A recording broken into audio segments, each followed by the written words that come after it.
Hello friends, आज का topic है हम लोग का वर्ण। वर्ण भाषा की वह सबसे छोटी ध्वनि होती है जिसके ऑल्ट प्ले नहीं किए जा सकते। आज इसी के बारे में हम लोग सारा डिटेल में जानेंगे कि वर्ण कितने प्रकार के होते हैं, किस वर्ण को किस नाम से भी जाना जाता है। जैसे अंतस्थ व्यंजन क्या होता है, उसमें व्यंजन क्या होता है, अनुस्वार क्या होता है, नुक्ता क्या होता है, और घोष वर्ण क्या होते हैं, महाप्राण अल्पप्राण क्या होते हैं,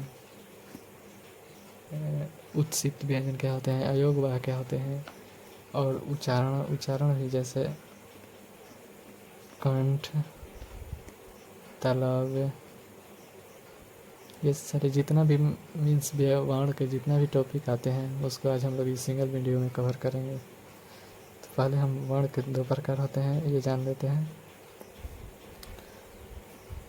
स्वर वर्ण और व्यंजन वर्ण।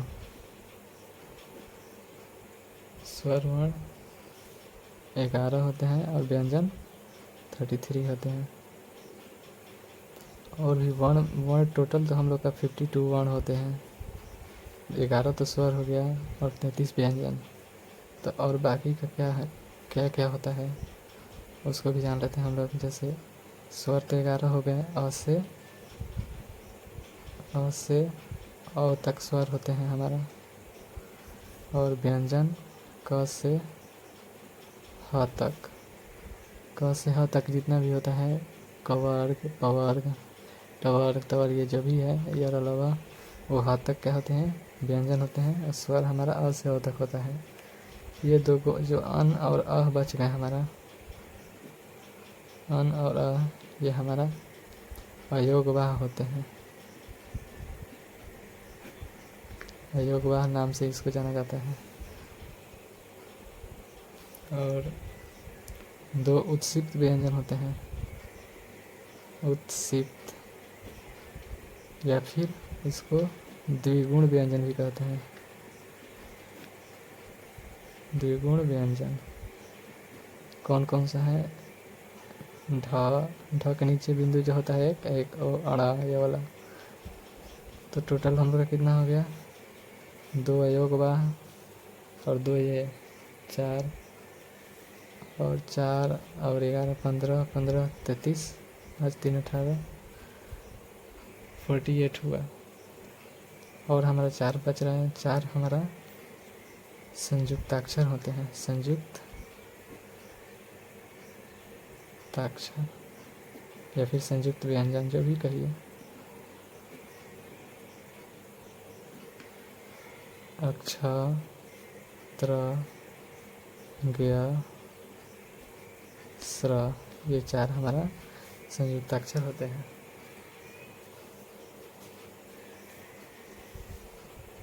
संयुक्ताक्षर जो होते हैं वो 2 वर्णों से मिलकर बने होते हैं। जैसे अक्षा जो हमारा है वो आधा क और स से मिलकर बना है। त्र आधा त और र से मिलकर बना है। वैसे ही ज्ञ ज और य से मिलकर बना है। और स्र स और र से मिलकर बना है। ये 4 संयुक्ताक्षर होते हैं, संयुक्त व्यंजन भी बोलते हैं इसको। अब हम लोग आगे की टॉपिक में मूव करते हैं। जैसे स्पर्श व्यंजन क्या होता है, संयुक्त व्यंजन क्या होता है, अंतस्थ व्यंजन क्या होता है। तो उससे पहले हम लोग क से ज्ञ तक व्यंजन को लिख लेते हैं। क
यह हम व्यंजन वर्ण को पूरा लिख लिए।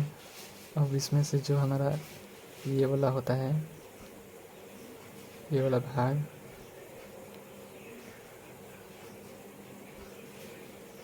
इसको ये वाला ये पूरा यहाँ से यहाँ तक, यहाँ गलती से हम कर दिए या नहीं, ये पूरा जो है ये हमारा होता है स्पर्श व्यंजन। कवर्ग से पवर्ग तक, कवर्ग से पवर्ग तक, कवर्ग से पवर्ग तक जो होता है हम लोग का स्पर्श व्यंजन सकते हैं। और आगे ये हमारा य और अलावा जो है ये वाला भाग, ये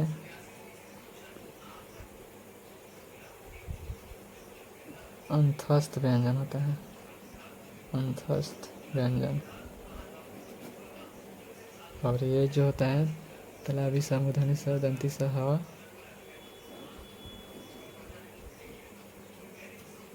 ये ऊष्म व्यंजन होता है, ऊष्म व्यंजन। और ये जो हो गया क्षत्र आ गया और स्रा हम लोग तो देख ही लिए, यहाँ पे संयुक्त अक्षर होते हैं, संयुक्त व्यंजन।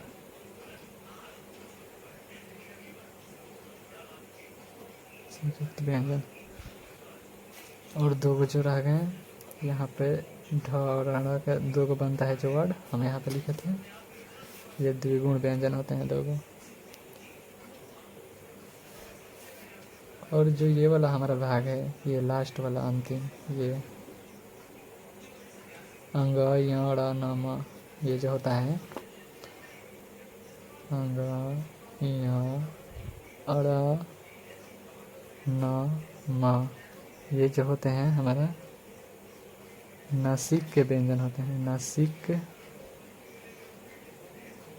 आधा का नासिक व्यंजन, या फिर इसको या पंचमाक्षर, पंचमाक्षर से नाम से भी बोला जाता है। पांचवा अक्षर होता है क ख ग घ अंग, पांचवा अक्षर है इसलिए पंचमाक्षर नाम से भी जाना जाता है ये पांचों को। अब अगला हम लोग इसमें इतना तो हो गया हम लोग का 52 वर्ण, स्वर वर्ण, व्यंजन वर्ण हो गया, अयोगवाह हो गया। और अयोगवाह का ये अन और अ का जो है अयोगवाह का नाम भी है। जो अयोगवाह होते हैं अन और अ, इनको नाम दिया गया है। अन को अनुस्वार बोला गया है और अ को विसर्ग बोला गया है। ये जो बिंदु किसी भी शब्द के ऊपर जो बिंदु लगता है उसको अनुस्वार बोलते हैं, और ये वाला जब दो बिंदु लगता है अ का मात्रा जब लगता है तो विसर्ग बोलते हैं उसको। एक और होता है अनुनासिक। अनुनासिक चंद्र बिंदु को बोला जाता है। कोई भी जैसे कोई शब्द हो गया चांद, तो यहाँ पर चंद्र बिंदु है तो इसको क्या बोलेंगे, ये अनुनासिक है। ये इसी का अनुस्वार का ही एक टाइप है और कुछ नहीं। अब यहाँ तक हो गया, हम लोग आगे बढ़ते हैं। ये कुछ स्वर के भी टाइप्स होते हैं। स्वर जैसे अ से और तक होते हैं जो, इसको में भी टाइप्स होते हैं। जैसे हस्व स्वर, हस्व स्वर अ, छोटी ई, छोटा ऊ, री को हस्व स्वर बोलते हैं। दीर्घ स्वर, यह स्वर का टाइप है। 1 2 3। दीर्घ स्वर हमारा, दीर्घ मीन्स जिसमें ज़्यादा समय लगता है, उच्चारण के समय ज़्यादा टाइम लगता है निकलने में। जैसे आ, बड़ी ई, बड़ा ऊ। और एक होता है हम लोग का संयुक्त स्वर। संयुक्त स्वर, संयुक्त स्वर जो इसमें बच गया, कितना हो गया, 4 3 7 और 4 ए ऐ ओ औ। ये हमारा संयुक्त स्वर होता है। और आना तो बता ही दिया, अनुस्वार और विसर्ग होते हैं। एक हम लोग का और टॉपिक इसमें का छूट गया, नुक्ता। नुक्ता किसको बोलते हैं? नुक्ता एक्चुअली यही वाला होता है हम लोग का उत्सिप्त द्विगुण व्यंजन। जो ये नीचे बिंदु लग जाता है ना, जिसके वर्ण के नीचे, उसी को नुक्ता बोलते हैं। इसका नाम आप नुक्ता भी रख सकते हैं।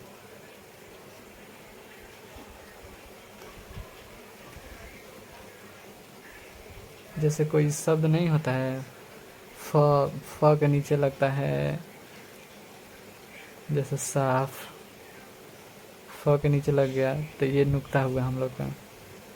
सफ़ेद, सफ़ेद। और कुछ भी होता है, जैसे कमीज़। कमीज़ में शायद होता है कि नहीं, ध्यान पे नहीं है। मतलब जो नीचे ये बिंदु जैसा लगता है उसी को नुक्ता बोलते हैं। और अब हम लोग आगे घोष वर्ण, अघोष, अल्पप्राण, महाप्राण, ये चारों को पढ़ लेते हैं। फिर उसके बाद हम लोग वर्णों के उच्चारण पे जाएंगे। कंठ, तालव्य, मूर्धन्य, ये सब जो होता है उसको देख लेंगे। फिर से हम लोग क को लिखना पड़ेगा, अघोष और ये सब बताने के लिए। तो फिर से हम लोग लिख लेते हैं। यहाँ पे हम लोग क से ह तक लिख लिए हैं। अब इसमें हम लोग घोष वर्ण और अल्पप्राण, महाप्राण को जानेंगे कि कौन सा वर्ण इसमें का जो है वो अघोष वर्ण है और कौन घोष है। तो अघोष का मतलब होता है कंपन नहीं होना है, और घोष का मतलब होता है कंपन होना। मतलब बोलते समय हम लोग को जिस वर्ण को बोलते समय कंपन होता है वो घोष वर्ण है, और जो कंपन नहीं होता है, कंपन मतलब थोड़ा अजीब टाइप का बोलने में लगता है, उसको घोष वर्ण हो जाएगा। और जो कंपन नहीं होता है वो अघोष वर्ण हो जाएगा। तो ये हमारा जो क, ये वाला जो टाइप है, यहाँ से क से ये जो शुरू का होता है, ये वाला 10, 2, 2, 4, 2, 6, 2, 10, और तालव्य स, मूर्धन्य स, दंती स। ये जो बॉक्स हम बनाए, ये जो होता है कितना अघोष वर्ण। ये जो हम बॉक्स बनाए, इस क्या है ये? अघोष। ये जो होता है दोनों अघोष होता है। और जो बाकी जो हमारा बच गया वो क्या होगा? बाकी ये सब बच गया जो ये घोष वर्ण होता है। घोष वर्ण, घोष का मतलब कंपन। इसमें कंपन नहीं होता है, कंपन नहीं होता, इसमें कंपन होता है। बस यही था। घोष वर्ण हमारा 31 होता है टोटल, और ये हमारा 13 होता है। 10 और 3 13। अब हम लोग अल्पप्राण, महाप्राण को देख लेते हैं। तो अल्पप्राण, महाप्राण को याद करने के लिए बहुत ही इजी है, मेथड है कि जो फर्स्ट हम लोग का फर्स्ट ये वाला बॉक्स है, यहाँ पे करेंगे तो कन्फ्यूजन हो जाएगा। फिर से हम लोग एक लिखना पड़ेगा, तो टाइम नहीं लगेगा, लिख लेते हैं।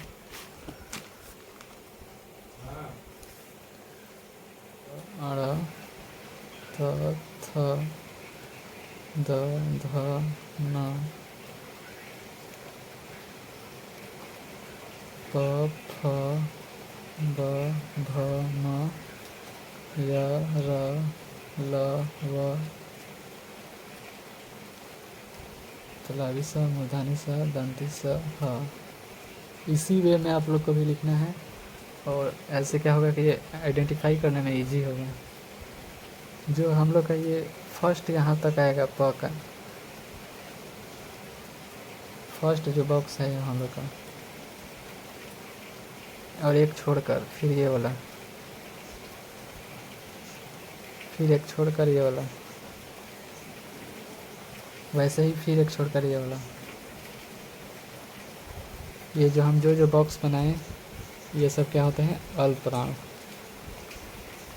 ये होते हैं अल्पप्राण, ये होते हैं महाप्राण, ये होते हैं अल्पप्राण, ये होते हैं महाप्राण, ये होते हैं अल्पप्राण, और ये भी हमारा अल्पप्राण, ये हो गया महाप्राण।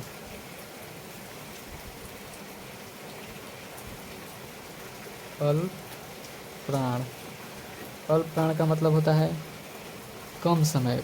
किसी बोलने में जो वायु हम लोग का निकलता है मुख से वो कम निकलता है। अल्प मीन्स अल्प प्राण, 2 वर्ड से मिलकर बना है। अल्प मतलब कम, प्राण मतलब वायु। प्राण का जो वायु होता है वो। और अल्प प्राण जो होते हैं टोटल हम लोग के कितना होते हैं? 5, 5, 10, 15 और 15, 4 नहीं, गलत हो रहा है, कहीं तो गलत हो रहा है।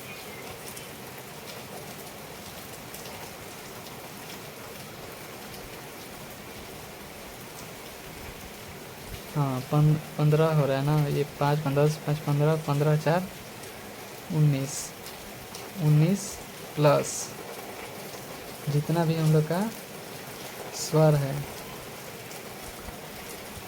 सभी स्वर जो 11 का स्वर है वो। और कितना हो गया? 20, 10, 30 यानी 30, कुल 30 जो होते हैं हम लोग का अल्प प्राण होते हैं। यार अ जो है ना वो हम लोग का पूरा अल्प प्राण है। स्वर वर्ण जितना है वो अल्प प्राण है, और जो बाकी जो ये सब बच गया वो महाप्राण है। महाप्राण को टोटल होते हैं 14। 5, 5, 10, 11, 12, 13 और 14। नहीं, गलत हो गया। ये वाला हम लोग बॉक्स उल्टा बना दिए है ना। महाप्राण 5, 5, 10, 10, 4, 14। यहाँ पे बॉक्स हम लोग का गलती से बन गया है, इसमें बॉक्स करना था। तो 14 जो होता है हम लोग का महाप्राण होता है।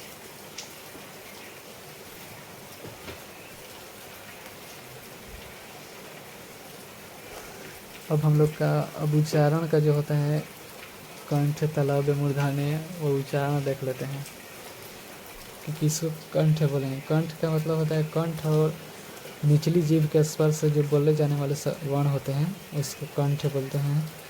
फिर तालव्य होता है, तालव्य में तालु और जीभ से बोले जाने वाला है। और फिर मूर्धन्य, फिर दंत, ओष्ठ। तो इसी में हम लोग उसको भी डिस्क्राइब कर लेते हैं। जो ये ऊपर वाला टाइप है, अब इसको ऐसे चलना है। जो ये ऊपर वाला टाइप है ये यहाँ से यहाँ तक ये हो गया कंठ, और ये वाला हो गया च, छ, ज, झ, ञ तालव्य। ट, ठ, ड, ढ, अ ये वाला हो गया हम लोग का मूर्धन्य।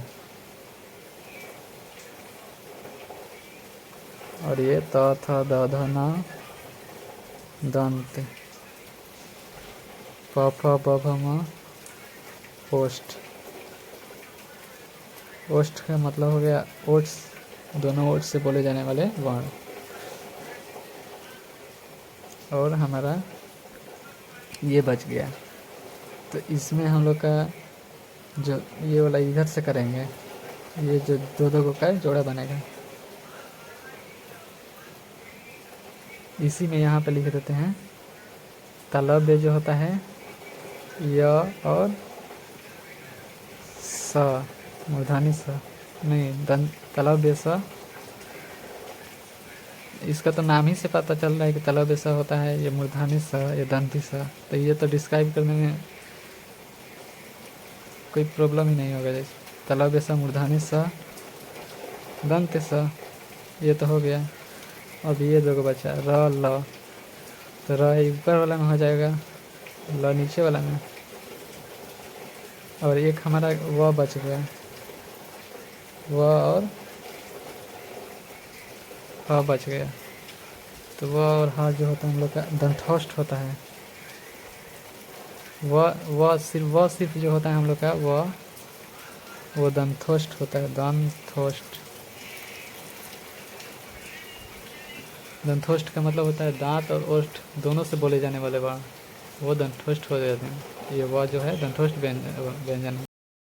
और एक जो हम लोग का ये बच गया ह जो होता है कंठ होता है। ह बोलने में कंठ से आवाज़ आ रहा है हम लोग का, तो ये कंठ वर्ण में आएगा ह। इतना ही हम लोग का टॉपिक था, और शायद अब कुछ नहीं है, कुछ नहीं बचा। सब हम लोग देख लिए हैं। 52 वर्ड्स होते हैं। उच्चारण भी देख लिए, अनुस्वार, महाप्राण, ये सब देख लिए, और तो कुछ नहीं बचे। के बारे में सारा चीज़ जान लिए हैं। इतना ही टॉपिक, इतना ही वर्ण के बारे में था हम लोग का, जो सब जान लिए हैं। इसको अच्छे से आप लोग देख लीजिएगा, ये एग्ज़ाम में बहुत इंपॉर्टेंट है। हिंदी का कोई भी एग्ज़ाम हो, ये ज़रूर पूछेगा। इसमें से कम से कम 5 मार्क्स का तो आएगा ही आएगा। कुछ ना कुछ इसमें से पूछता है, ज़्यादा ये सब पूछता है। कहाँ गया? उत्सित पूछेगा, नहीं तो ये वाला पूछता है, अल्पप्राण, महाप्राण और अघोष और घोष। ये बहुत इंपॉर्टेंट है, इससे सवाल आता ही आता है, हिंदी का कोई भी एग्ज़ाम हो। हम भी CUET का एग्ज़ाम जो दिए थे, उसमें तो इसमें से पूरा भर भर के हिंदी में क्वेश्चन आया था। और उसमें से स्पर्श व्यंजन का सीधा क्वेश्चन आ गया था, अक्षात्रा का भी आया था, घोष अघोष का भी आया था। 2024 का जो आप लोग CUET का हिंदी का पेपर देखिएगा, उसमें पता चल जाएगा। जितना भी था इसी से बहुत सारा क्वेश्चन भरा हुआ था उसमें। तो आप लोग अच्छे से इसको पढ़ लीजिएगा, बहुत इम्पोर्टेंट है। मिलते हैं अगले वीडियो में। Thank you.